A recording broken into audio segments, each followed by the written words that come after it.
अस्सलाम वालेकुम एवरीवन, मैं लीना एंड आज मैं आप लोगों के लिए एक बहुत ही इंटरेस्टिंग सवाल का जवाब लेकर आई हूँ। और वो सवाल ये है कि इस्लाम में आइडल वर्शिप सबसे बड़ा गुनाह है और इसके लिए अल्लाह ताला आइडल वर्शिपर को कभी माफ़ नहीं करता। लेकिन उन लोगों का क्या जो इस्लाम के अलावा दूसरे रिलीजन के फैमिलीज़ में पैदा हुए हैं। फॉर एग्ज़ाम्पल, इंडिया में ज़्यादातर आबादी हिंदूज़ की है और ज़िंदगी भर उन्हें इस्लाम या किसी ऐसे के कांटेक्ट में नहीं लाया जा सकता जिसने इन्हें इसके बारे में एजुकेट किया हो। तो उन लोगों का क्या फॉल्ट है? क्या वो कभी भी पैराडाइज नहीं पहुंचेंगे? क्या अल्लाह कभी भी इन्हें जन्नत में जाने नहीं देगा? अगर वो उस बात पर यकीन रखते हैं जो उन्हें बचपन से सिखाया जा रहा है, तो उनका क्या फॉल्ट है?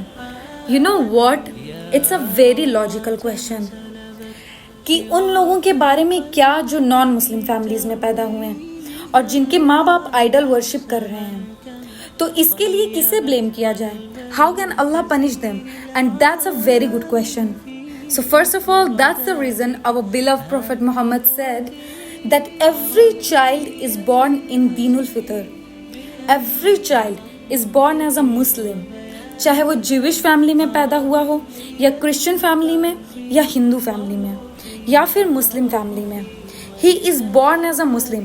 Here, Muslim by definition means a person who submits his will to Almighty God.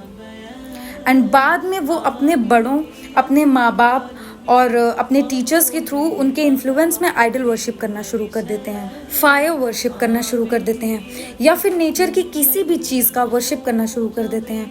And he may go to the wrong path. यही वजह है कि जब भी कोई नॉन मुस्लिम इस्लाम को एक्सेप्ट करता है, then the more appropriate word is revert. It is not convert.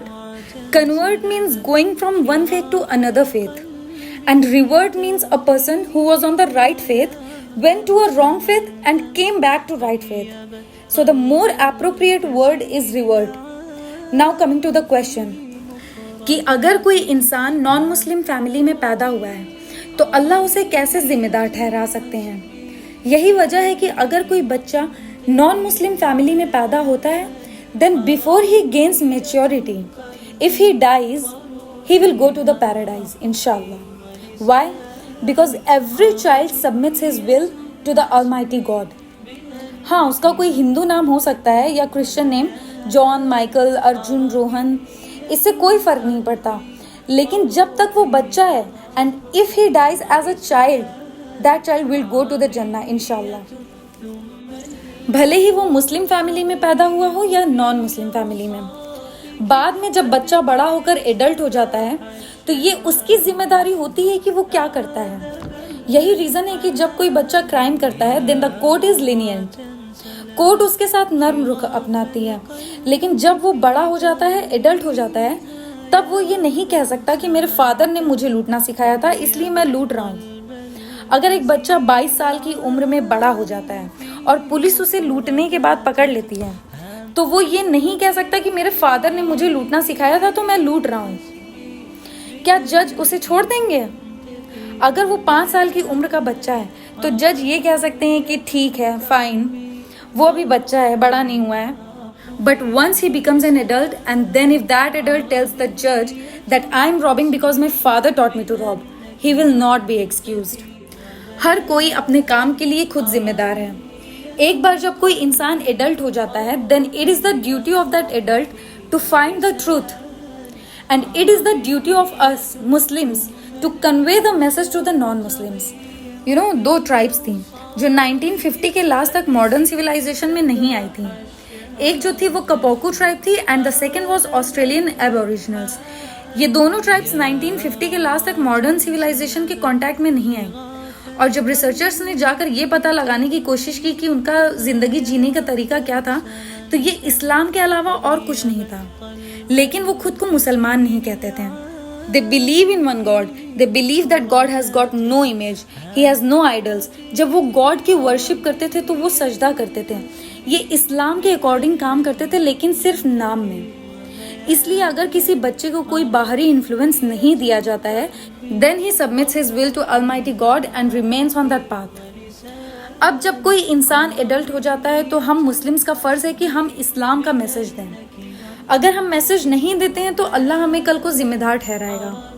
But Quran में सूरह फजीलत चैप्टर नंबर 41 वर्स नंबर 53 में अल्लाह कहता है कि जल्द ही हम उन्हें हॉरिजॉन के सबसे दूर के रिलीजन में और उनके रूह में अपनी निशानियां दिखाएंगे, जब तक कि उन्हें ये क्लियर ना हो जाए कि ये सच है।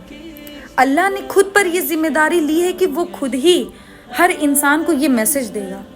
इसलिए अगर कोई मुसलमान अपना काम करता है या नहीं भी करता, चाहे वो एक अच्छा एग्जाम्पल है या बुरा, अल्लाह सीधे हर इंसान के दिल में, चाहे वो मुस्लिम हो या नॉन मुस्लिम, एक खुदा, एक ईश्वर के बारे में सच्चाई डाल देंगे। इसलिए एक बार जब मैसेज आता है तो इंसान उसको फॉलो भी कर सकता है या नहीं भी कर सकता।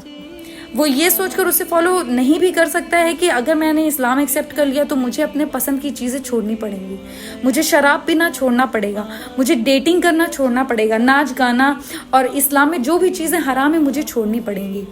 He may not accept the message, then he is responsible.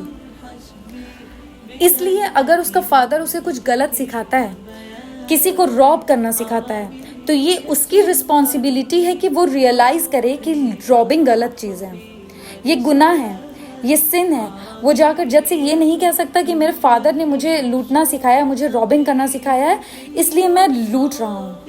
Similarly, here when Allah directly puts the message into the heart of every human being about the haqq, about the oneness of God and the idol worship is prohibited, फिर भी वो इंसान ये चीज़ें करना जारी रखता है।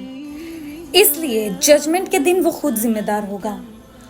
इसलिए अल्लाह कहता है कि कोई भी नॉन मुस्लिम अल्लाह के फैसले पर ऑब्जेक्शन नहीं करेगा, क्योंकि जजमेंट के दिन आपके ऑर्गन्स गवाही देंगे, आपकी आंखें गवाही देंगी कि आपने क्या गुनाह देखे हैं, आपके हाथ गवाही देंगे कि आपने अपने हाथों से क्या गुनाह किए हैं, आपके पैर गवाही देंगे कि आप किस गुनाह की तरफ अपने पैर से चलकर गए हैं। ये सब आपके बारे में बोलेंगे। इसलिए जजमेंट के दिन जो लोग जहन्नुम में डाले जाएंगे, यहाँ तक कि वो भी अल्लाह के फैसले पर ऑब्जेक्शन नहीं करेंगे। What they will say? Oh Allah, please give us one more chance. Then Allah will say no, it's too late. इस दुनिया में आपको कई मौके दिए जाते हैं, लेकिन आपको ये दुनिया सिर्फ एक बार मिली है। इसलिए जजमेंट के दिन कोई भी इंसान, चाहे उसे जहन्नुम में ही क्यों ना डाला जाए, he will never object to the justice of Allah. वो सिर्फ यही कहेगा कि मुझे माफ़ कर दे, मुझे एक मौका और दे दे, पर तब बहुत देर हो चुकी होगी। ये दुनिया, जैसा कि अल्लाह ने सूरह मुल्क चैप्टर नंबर 67 वर्स नंबर 2 में कहा है, दैट दिस दुनिया is a test for hereafter. जज़ाकल्लाह खैर।